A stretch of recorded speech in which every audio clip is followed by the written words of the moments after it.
out or something, you get yourself, sorry, I just kind of blanked out for a second there. You construct a visual construct where you see that happening, and where you implant symbols into situations in a visual construct where that is telling your subconscious mind, hey, I want this to happen like this, or hey, I want to be more confident, or hey, I want things to go in this direction. And what your subconscious mind will do in response is it will give you the things that you need to achieve. So if you're in a board meeting, you know, with your boss or whatever, and you want him to think you're a genius, you know, like all of a sudden you'll be in the board meeting, and if you visualize as well, a spark will come. You know, your subconscious mind will click something together and be like, show them this, and it'll just come to your mind, and you'll be like, hey, what about this? And they'll be like, that's a great idea, you get a raise or whatever, right? So that's how it works. And the complexity of how your subconscious mind allows you to, how it allows you to interact with the world is such, I don't know, it's such an awesome thing. Like, you'll become more susceptible to smells that you don't normally smell. You'll become more susceptible to, you know, light brushes of wind that you don't normally pay attention to, but your subconscious mind will use all these things, to people's body language, to the way they look at you, to the things, the background noise that's going on in the room that you're not paying attention to.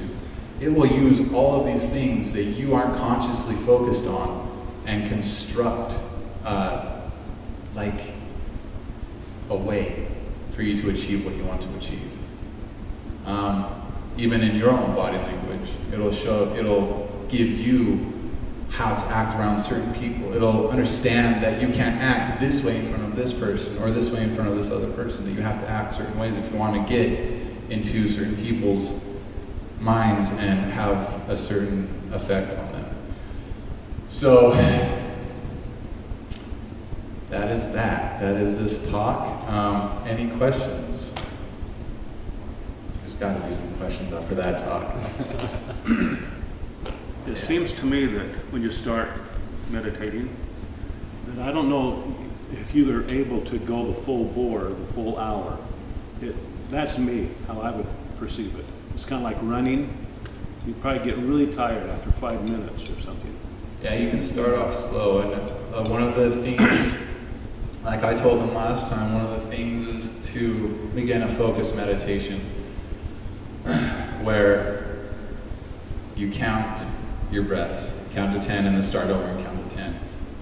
These types of exercises prepare you to get into a full hour of meditation. An hour of meditation is kids play. I do an hour of meditation, but there are people that do like 7 hours of meditation in one day, solid, straight meditation. And these are the people that, you know, will tell you that they have seen the universe and they understand how everything works and how, you know, the mysteries of everything, how the mechanics of everything works.